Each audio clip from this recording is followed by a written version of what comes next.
the S&P 500 bounced into the end of last week, exactly what those whales from our last video were looking for. If you remember those put sell orders, those whales were sitting nicely at the end of last week. They got their desired outcome. And that brings us to this week, which is going to be very interesting because as you can see here with these two trend lines, the S&P 500 is in a valid bear flag. And I referenced this in the last video, but I was looking for a very brief and short-term continuation to the bounce we're in right now, just because of those put sell orders that I showed you guys.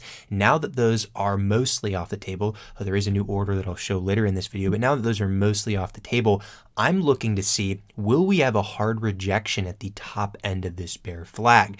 And the reason that I'm looking for that is because not only the S&P 500 has this bear flag, QQQ also has this bear flag as well. And as we know with bear flags, once they break, of course you could break in either direction, but typically the bias is to the downside. You'll see an equal extension to where the flagpole is in terms of overall length. So that's very crucial here because that would lead to an extension of downside, a lot more downside. And that's something that I'm watching for, especially in the near term. And it's something that we can get clues if that will come to fruition, assuming that there is a hard rejection off the top of this level, which it seems like this is going to be tested very soon, ideally within the next couple of days here during this week. So that's something that I'm going to be watching for. Another thing I'm going to be watching for this week is we have $4.1 billion worth of premium at the 5, 10, 10 level. We also have another 1.1 billion, just 2 cents below at 5.1008. So within that 2 cent range, we have over $5 billion worth of total signature dark pool print premium. That is rare.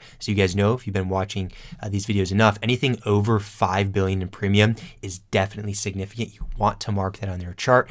As you can see from last week, if I mark it on the chart right here, as you can see from last week, we did close just a bit above where this level is. So bears do want to see us get back below roughly this 5, 10, 10 level, as you can see here with this red line. So again, we did close above on both the daily and the weekly, so that's a good sign for bulls. But if we see, let's say theoretically, a rejection off the top of this bear flag early on this week, and then the week closes back below 5, 10, 10, we're looking at some type of continuation to the downside after that. That's my ideal scenario here. But again, that's all dependent on how it reacts to the top end of this bear flag. Now, like I said earlier on in the video, I wanted to look at those new prints we saw in the S&P 500 because if you remember from our last video, those put sellers were capitalizing on the heightened IV ahead of FOMC. They sold those puts and they ended up doing very nicely because the week closed above those strikes. Now we have new prints as of Friday, and as you can see here, it looks like they were rolling those May 6 expirations. Those are the ones they added previously. It looks like they were rolling those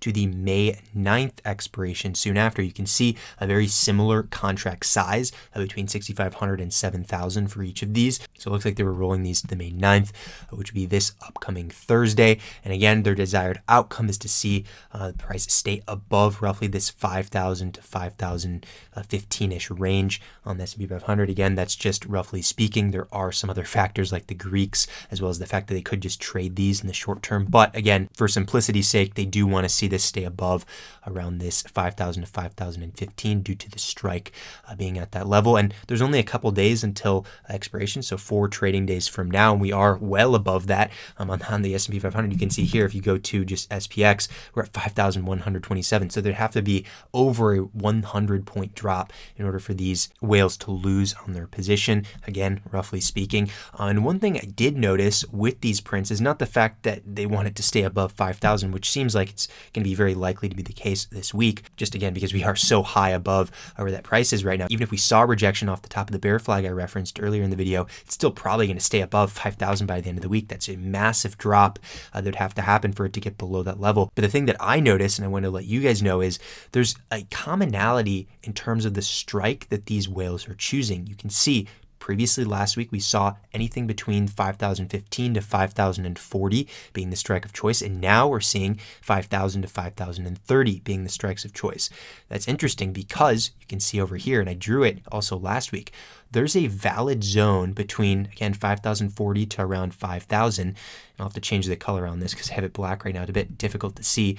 But there's a valid zone, 40-point zone that is, between this range, and that tells us that this is supportive. So now that you can see it a lot better, because I have it blue, this is a supportive range, and the reason we know that is not just because of technicals and looking back at previous time periods throughout this range. It's because these are the strikes that they're choosing. They're obviously seeing something around these levels that's acting as consistent demand, or else they wouldn't have picked these strikes for each of these prints. So going forward from here, especially if you are bullish for continuation of the upside, relatively speaking, if you look at it from a macro perspective, you will, one, want to see us get back above this bear flag, which again, that's not my bias, but if you are a bull, you want to see price get back above the bear flag and reclaim that upside momentum again. But then also, if we do have a retracement back down to FOMC prices again, you do want to make sure this 5,000 to 5,040 range holds. Otherwise, if it gets below this, that is a lot more downside that we're going to see. That's kind of my personal base case for both QQQ for this bear flag breakdown, as well as what I just showed you over here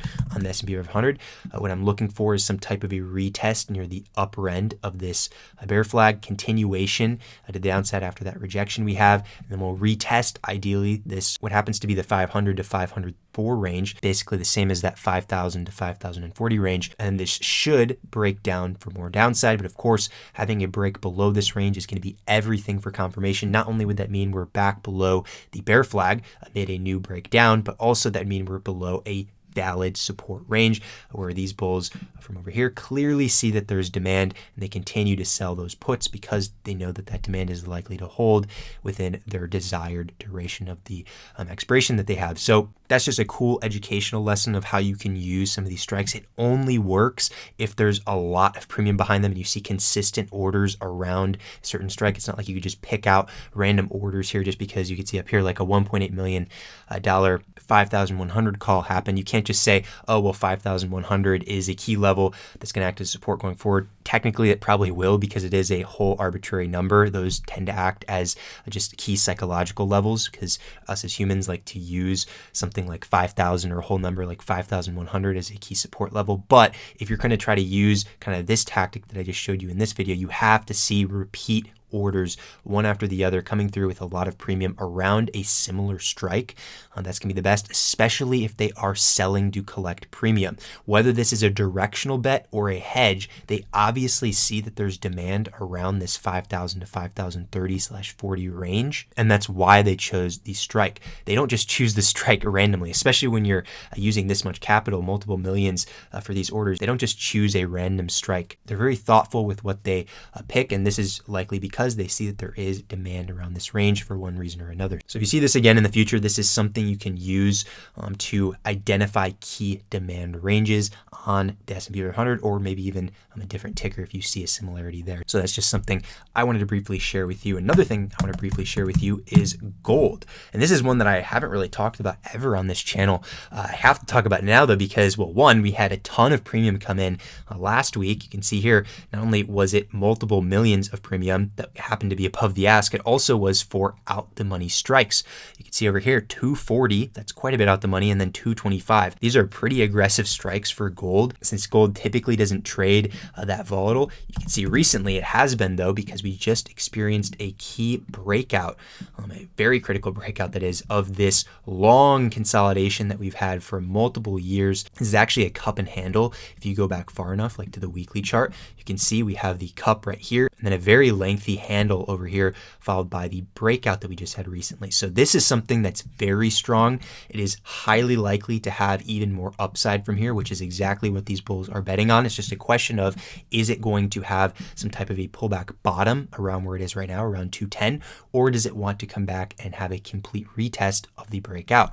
Personally, if I see a complete retest of the breakout at any point in the future, that is something I'm going to buy quite a bit of because of this extent of the breakout that we just had because of it being a cup and handle. That's something I'd like to buy, but also a lot of other people are likely looking to buy that as well, which means there's less of a likelihood that it does want to get back down to around 193, 195 to retest.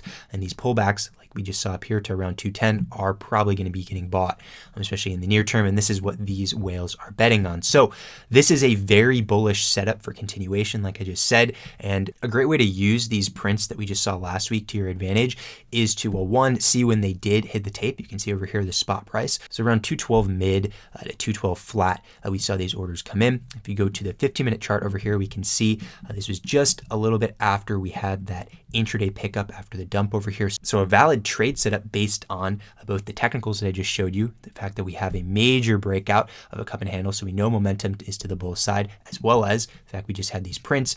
A trade setup is a long entry with these whales with a stop below the lows. So the current lows are roughly around 210 high. So I'd say a 15-minute close back below this 210.70-ish level would be invalidation of this setup. So roughly about $2 worth of risk for a lot of potential upside of reward, because as you can see here, these are very aggressive bets.